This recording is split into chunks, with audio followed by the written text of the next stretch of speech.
Before we start the video, I want to ask for your support. This channel is new, and your subscription is extremely important to keep it alive and allow us to bring more classic car stories every day. If you enjoy rare cars, forgotten engineering, and unique automotive history, please subscribe and help us grow. Your support makes all the difference. Now, let's begin the story. The story of the 1952 Nash Healey is one of the most fascinating, unexpected, and misunderstood chapters in American automotive history, even though much of its creation took place far from American soil.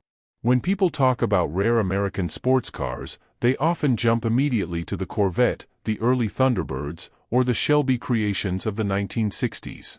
Yet long before those icons dominated the roads and the imaginations of car enthusiasts, a different machine dared to merge three nations, America, Britain, and Italy, into a single ambitious automobile that promised performance, style, and exclusivity unlike anything else of its era. The Nash Healey was expensive, exotic, and bold, but also a victim of timing, identity, and circumstance.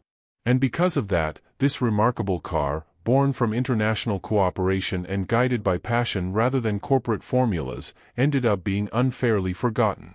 The origins of the Nash Healey go back to a very unlikely meeting.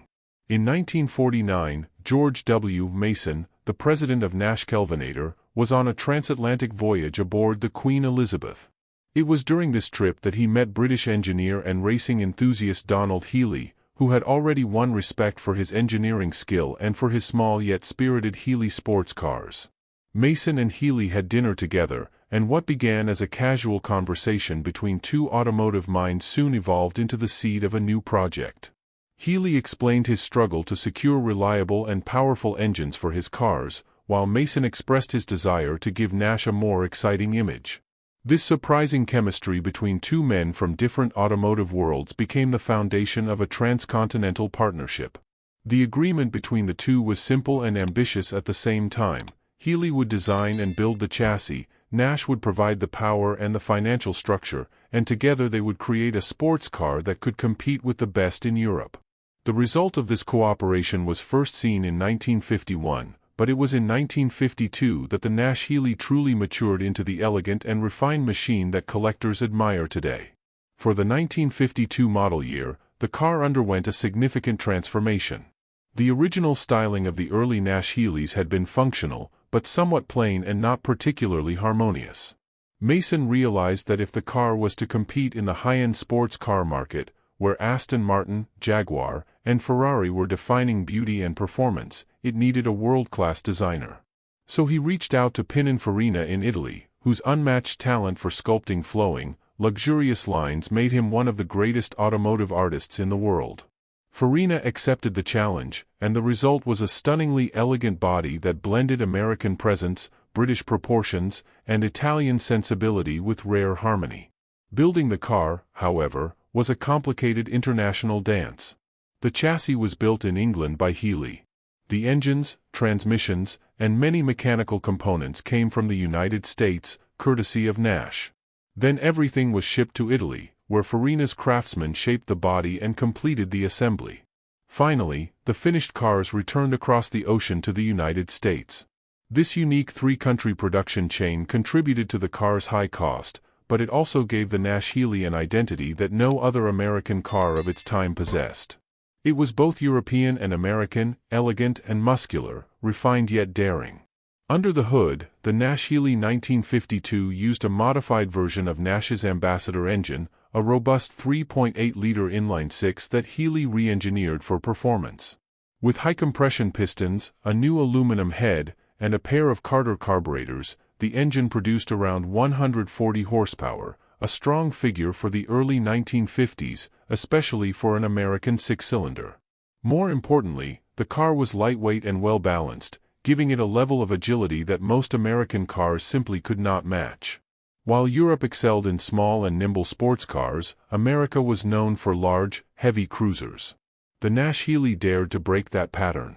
In road tests of the era, the Nash Healey impressed journalists with its smooth power delivery, excellent handling, and comfortable ride, qualities that often did not exist together in the same car. It could cruise effortlessly at high speeds, yet it was nimble enough for curving European-style roads. This dual nature was part of its charm. It was neither a pure American roadster nor an entirely European racer. It lived in the space between those worlds, offering a different kind of automotive experience. But the Nash Healey was not just a pretty road car. It also had genuine racing heritage, something that no other American-manufactured sports car could fully claim at the time. Donald Healey's team entered the Nash Healey in the 24 Hours of Le Mans, one of the most demanding and prestigious races in the world. Against fierce competition, the car achieved an incredible fourth-place overall finish in 1950, followed by a stunning third place in 1952, results that cemented its reputation as a legitimate high-performance machine. These achievements should have been celebrated on a national level, but for reasons tied to marketing, timing, and brand identity, Nash never fully capitalized on the publicity. Part of the car's struggle came from the simple fact that Nash was not known as a sports car manufacturer. The brand appealed primarily to families and sensible buyers, not wealthy enthusiasts searching for exclusivity and speed. Many American customers admired the Nash Healey but were unsure how it fit into their understanding of Nash as a brand.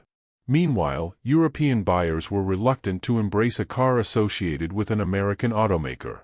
The car was too European for most Americans and too American for most Europeans. And despite its beauty and engineering excellence, it remained stuck between two worlds. The price of the Nash Healey was another obstacle. Because it was produced in 3 different countries, its cost soared far beyond that of typical sports cars.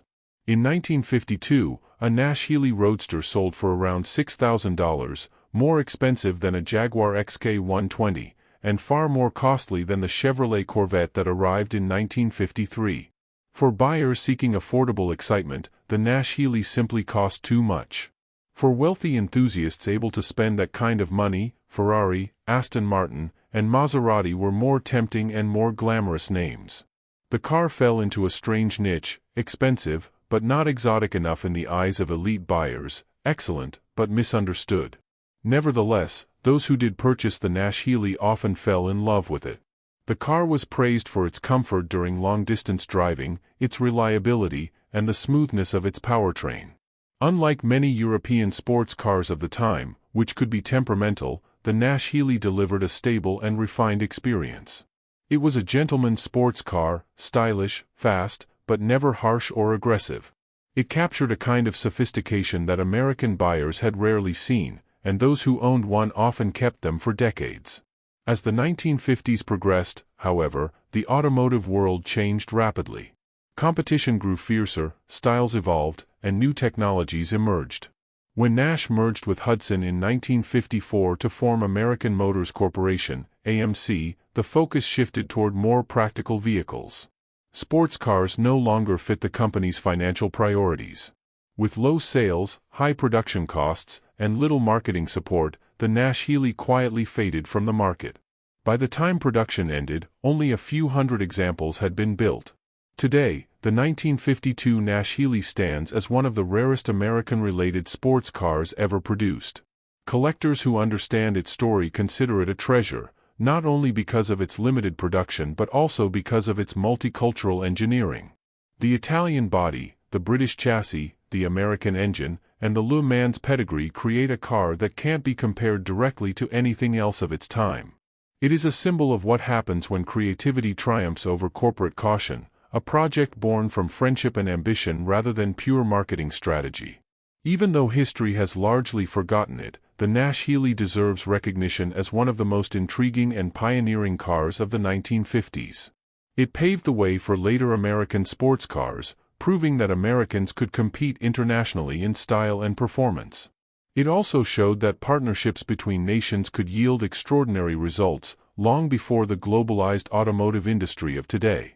The tragedy of the Nash Healey is not that it failed, but that it arrived too early. America was not yet ready for a high-end sports car that blended European finesse with American engineering. The audience that would later embrace cars like the Corvette Stingray or the Shelby Cobra simply did not exist in large numbers in 1952. The Nash Healey walked the path that future icons would follow. But because it was the first, it had no guide, no precedent, and no established market. Still, for those who look back today, the beauty of the Nash Healey is unmistakable. Every curve of its body reflects Farina's influence. Every piece of engineering tells the story of Healey's passion. And every component under the hood reminds us of Nash's ambition to bring something extraordinary to the American market. It is a car built with sincerity, not mass production, with artistry, not conformity. If cars were judged not by fame but by their stories, the 1952 Nash Healey would stand among giants. It represents the courage to attempt the impossible, to merge worlds, and to create something simply because it deserved to exist. Its legacy, though quiet, is powerful. As the years passed and the automotive landscape evolved, the 1952 Nash Healey slowly slipped away from mainstream memory, overshadowed by the explosive rise of new sports cars in the late 1950s and early 1960s. The Corvette would eventually become a national symbol of American performance, the Thunderbird would evolve into a personal luxury icon, and European brands like Jaguar, Porsche, and Mercedes-Benz would grow into international powerhouses. The Nash Healey, however, remained a footnote, admired briefly, produced sparingly, and then quietly retired. Yet the reasons for its fading into obscurity reveal not a flawed car, but a misunderstood one. The fundamental challenge the Nash Healey faced was the simple fact that it was ahead of its time. It represented an era of cross-border innovation long before such collaborations became normal. In the modern automotive world, where engines come from one country, transmissions from another, and cars are assembled across continents, the Nash Healey would fit right in. But in the early 1950s, car buyers expected clear identities. American cars were supposed to be big, comfortable, and powerful. European cars were supposed to be small, nimble, and elegant. The Nash Healey blurred these boundaries so thoroughly that many consumers did not know what to make of it. Collectors who examine the car today often remark on how modern it feels compared to its contemporaries. The driving position is more natural than in many early British sports cars, the suspension is more forgiving than what Italy offered at the time, and the power delivery is smoother than what most American engines produced in lightweight roadsters. It occupies a unique middle ground, not too rigid, not too soft, not too heavy, not too fragile. It is precisely this balance that makes the model stand out to modern enthusiasts, but it is also what made it difficult to categorize in 1952. Buyers were not looking for a car that balanced three different philosophies, they wanted a car that clearly embodied one. The car's price, too, created an almost insurmountable barrier. When a buyer in 1952 looked at a Nash Healey priced around $6,000, they often compared it not to other American cars but to the European sports legends of the time. For that amount of money, one could purchase a Jaguar XK120, a car that had already become famous worldwide for its beauty and speed. One could look at a used Ferrari or a new Aston Martin. And since these brands carried strong racing reputations and a glamorous aura, the Nash Healey suffered in comparison. It had the engineering and quality to compete, but not the prestige. Its story was simply not told loudly enough. Nash tried to promote the car through motorsports by highlighting its impressive Le Mans performances. However, the marketing was inconsistent, and Nash dealerships were not equipped to sell a near-luxury exotic sports car. Salesmen were used to selling family sedans, not explaining European handling or Italian craftsmanship. Many showrooms had no idea how to attract the customers who would appreciate such a machine. And so, despite its racing success, the public never understood how remarkable the Nash Healey truly was. Another factor that contributed to the car's obscurity was the limited production numbers. Small production runs often create legends, consider the Shelby Cobra or certain Ferrari models, but for a car to become legendary, it must first capture the public imagination. The Nash Healey never fully achieved this first step. It was rare, but its rarity did not automatically translate into fame. Instead, the car became something only enthusiasts and historians whispered about, a forgotten gem hidden beneath decades of automotive storytelling dominated by larger brands and more aggressively marketed icons. Yet despite this quiet fate, those who interact with a Nash Healey today discover a car with a deeply human story. It was not the result of committees or corporate boards. It was born from a chance meeting on an ocean liner, from a shared passion between two men who believed they could create something extraordinary. That alone gives the Nash Healey a soul, a kind of authenticity that modern cars often lack.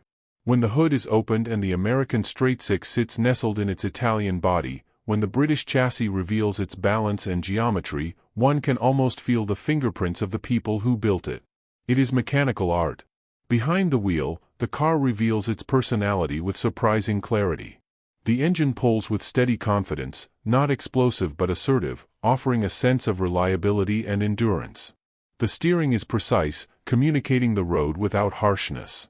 The suspension feels composed, neither too stiff nor too soft, reinforcing the fact that Healey knew how to build cars meant to be driven, not just admired. At higher speeds, the car glides more like a grand touring machine than a raw sports car, reminding the driver that this is a car meant for journeys, not just short bursts of speed. It is elegant in motion, and that elegance remains one of its defining characteristics. And then there is the design, the work of Pininfarina. Many collectors consider the 1952 redesign to be one of the most harmonious bodies of the early 1950s. The long hood, the graceful fenders, the finely sculpted grille, and the clean lines that stretch across the car give it a dignified presence. It is neither flashy nor aggressive. Instead, it embodies a refined confidence, the kind of elegance associated with hand-built Italian automobiles. The car catches the light in a way that photographs rarely capture, and in person, it radiates a sense of timelessness. The craftsmanship behind each unit is unmistakable. Because Farina's team hand-assembled the bodies, no two cars are perfectly identical. Slight variations in curves, welds, and finishes reveal the touch of artisans rather than assembly line machinery. This handmade nature has become one of the most appealing aspects for collectors. It gives each car individuality and character, something that modern mass-produced sports cars can rarely replicate. Although many people mistakenly believe that the Nash Healey was unreliable due to its international construction, the truth is that mechanically the car was quite durable.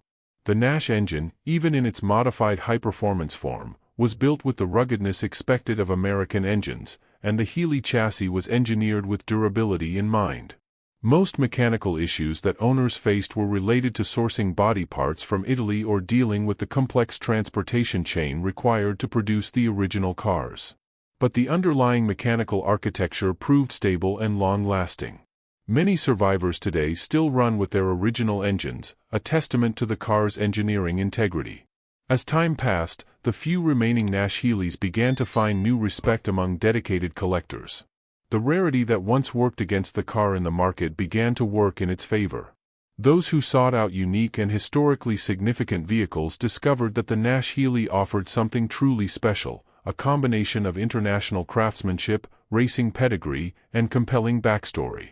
Prices remained modest for many years, but as more collectors learned about the car's cultural and engineering importance, values began to rise. Today, the Nash Healey stands as a symbol of what could have been if American automakers had embraced European-style sports cars earlier. It shows that America had the potential to create world-class performance vehicles long before the Corvette or the muscle car era. In many ways, the Nash Healey laid the philosophical foundation for future American sports cars, not in terms of direct lineage but in terms of inspiration. It demonstrated that American engines could be paired with lightweight chassis, that American companies could collaborate internationally, and that Americans were capable of competing at Le Mans not just once, but successfully. The story of the Nash Healey also reminds us of the fragility of innovation. Great ideas can be overshadowed by timing, branding, or economic pressures. A car can be brilliant yet still fail if the world is not ready for it. The Nash Healey taught the industry a lesson that resonates even today: innovation must meet audience expectation at the right moment. When those elements do not align, even masterpieces may fade into the background. Still, there is something poetic in the fact that the Nash Healey has become a kind of hidden treasure in automotive history. It is a reward for those who dig deeper, who seek stories beyond the mainstream. And when someone discovers the car for the first time, they often experience a mix of surprise and admiration. How could something this beautiful, this advanced, this internationally crafted, have been forgotten? The answer lies not in the car, but in the era it inhabited. Had the Nash Healey arrived a decade later, during a more prosperous and sports car-focused era, it might have become an icon. Had Nash invested more aggressively in marketing, or had AMC continued supporting sports car development, the car's legacy might be different. But in the end, the Nash Healey remains what it always was, a brilliant but misunderstood creation. Those who own a Nash Healey today often describe a sense of guardianship, as though they are protecting a chapter of history that deserves to be preserved. The car invites conversations wherever it goes. Passers-by rarely know what it is, some guess Ferrari, others guess British, and many simply marvel at its unique form. When the owner explains the car's origin, that it is American, British, and Italian all at once, the listener is usually stunned. And in that moment of surprise, the Nash Healey receives the admiration that eluded it during its original production run. In the world of classic cars, where stories are just as valuable as performance figures, the Nash Healey story is one of the richest. It is a reminder that rare and beautiful things can exist outside the spotlight, waiting for someone with curiosity and appreciation to bring them back into view. It is proof that a car's worth is not determined solely by sales numbers or brand strength, but by the passion and artistry embedded within it. Even though the Nash Healey never became a household name, its influence remains quietly present. It stands as an early example of the adventurous spirit that would later define the sports car culture in America.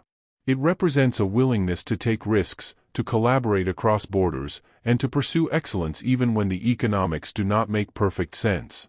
The Nash Healey may not roar through popular culture like the Corvette or take center stage at auctions like certain Ferraris, but it carries with it something more intimate, the sense of being a rare masterpiece, a forgotten jewel, a car whose value lies in the depth of its story rather than the volume of its fame.